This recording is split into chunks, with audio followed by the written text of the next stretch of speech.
Hi, hello everyone. This is Dr. Chiranjeevi Manike, Professor and Head of Data Science and Cybersecurity Department, MLR Institute of Technology, Hyderabad.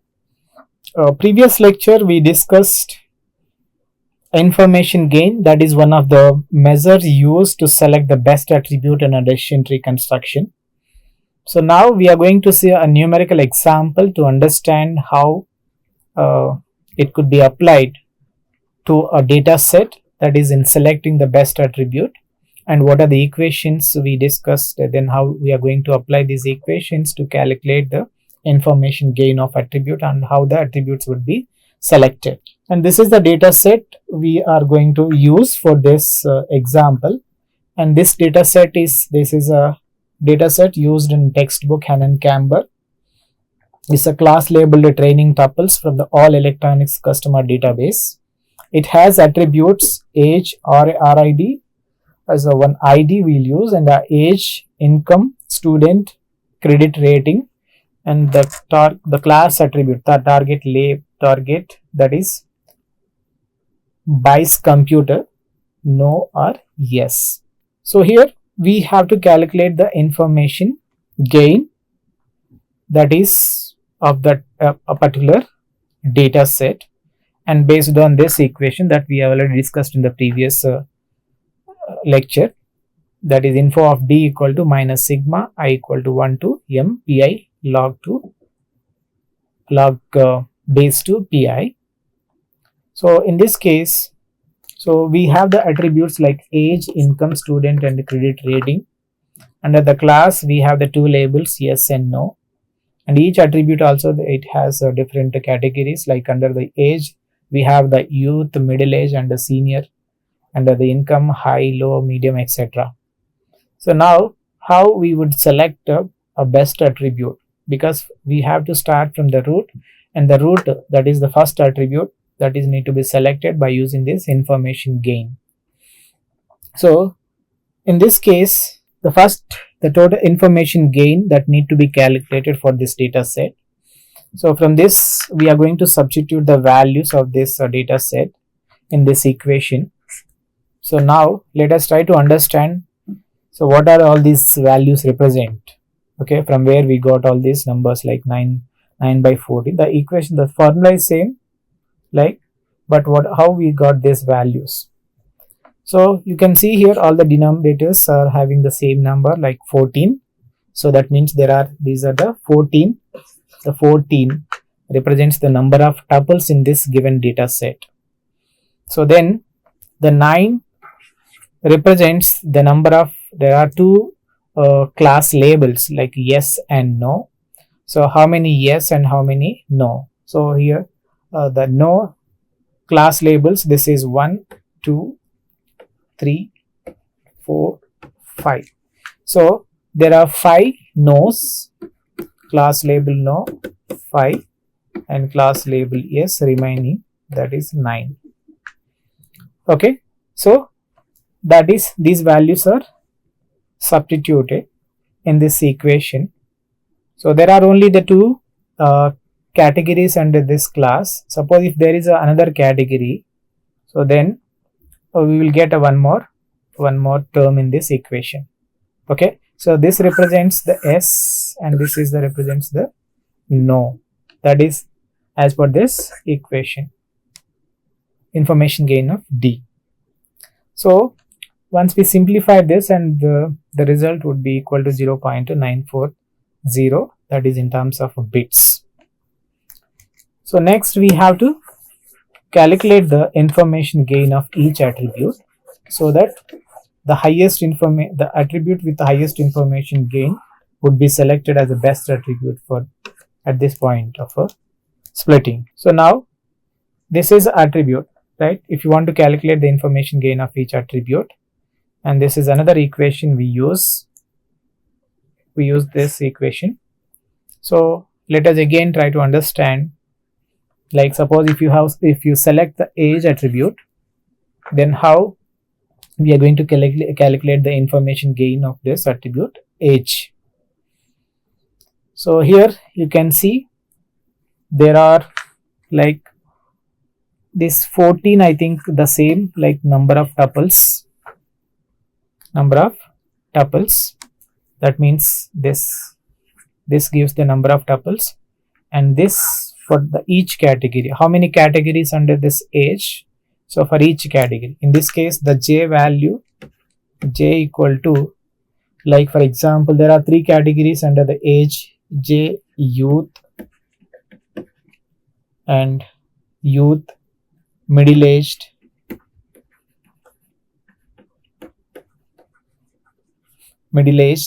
senior. Okay, so for each category, so there will be 3 categories. There are 3 categories under the age, so that we can find like the 3 terms, like this is one term and this is another and this is another term.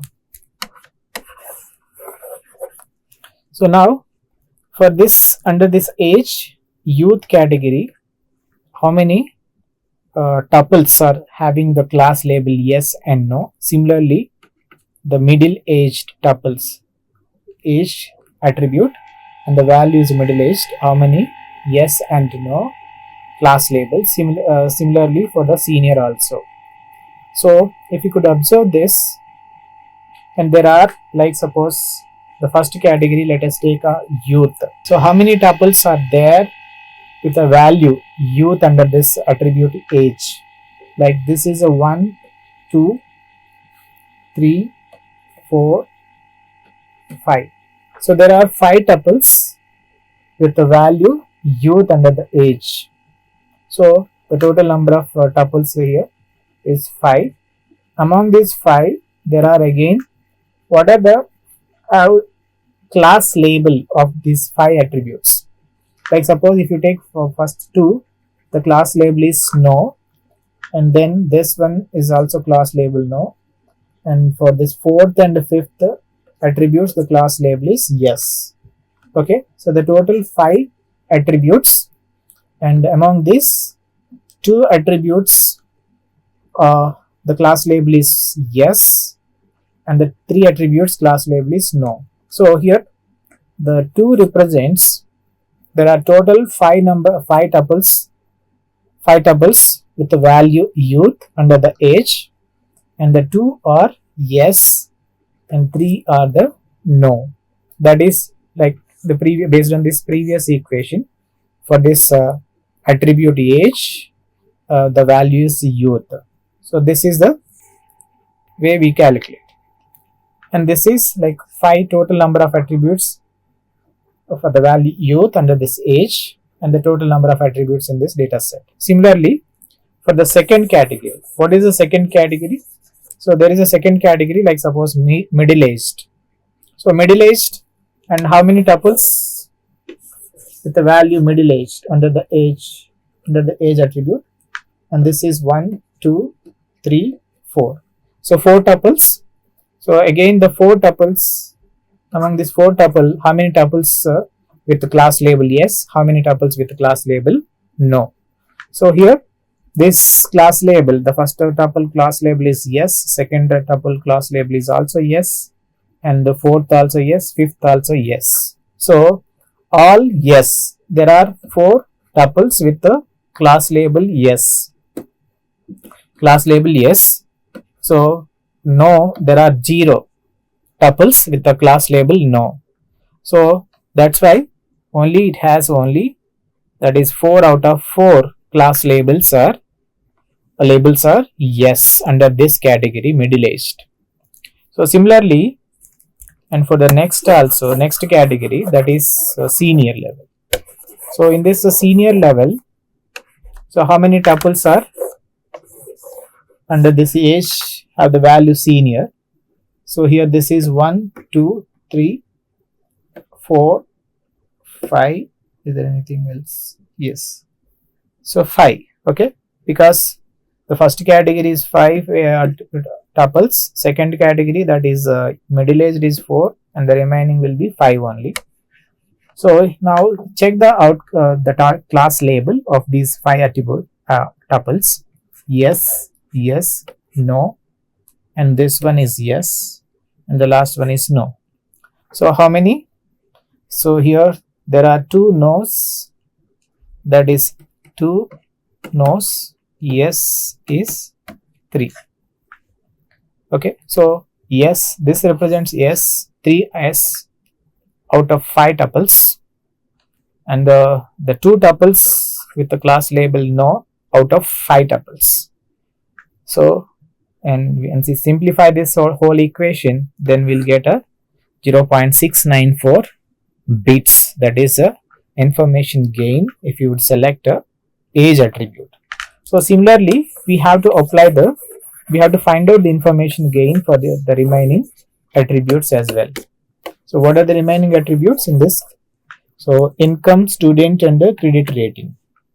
So before, let us calculate the information gain from such a partitioning. So that we will get by subtracting it from that is information gain of D on age attribute from the information gain of D. So then we'll get 0.246 bits. So similarly, we'll apply the same, by using those same equations, we'll apply for the remaining attributes like income, student, credit rating, and the respective gains in bits like 0.29, 0.15 and 0.048 bits. So if you would compare all these values, like this is the information gain on attribute age, and the respective like income, student, and credit rating values are, so the 0.246 is the highest information gain. So that means minimum steps required. The highest information gain, the attribute with the highest information gain would be selected as a best attribute to select to partition the data. So if you would select the age as the attribute with the highest information gain, then we would divide the tuples into the 3 partitions, like youth, the set of tuples with the value youth under the age, and another set of tuples in the another partition with the middle aged, and then senior. This is the way the part first splitting would be done, and that node n would be labeled as a age. So it will be continued. So this is the final decision tree that is constructed based on this, calculating the information gain and selecting the partitioning attribute, and that is if you grow this decision tree, then this is the final decision tree for this given data set. So here, because, and we already discussed what are the stopping criteria, where we need to stop this construction process. So we could stop the construction. There are two options, mainly 2-3.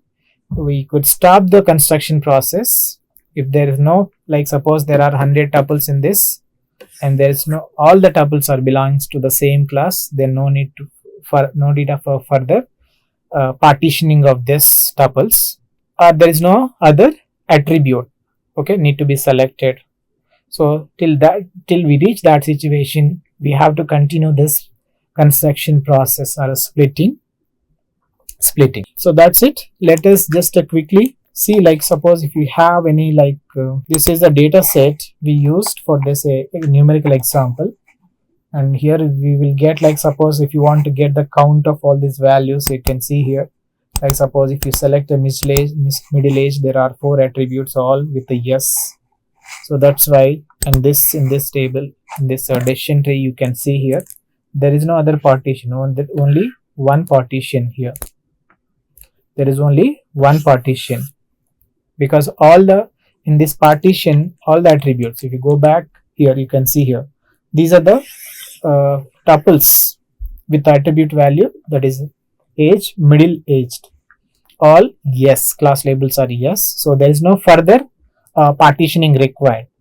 So that is, if you reach that condition, that situation, then we have to stop and we have to go for growing other branches of this decision tree.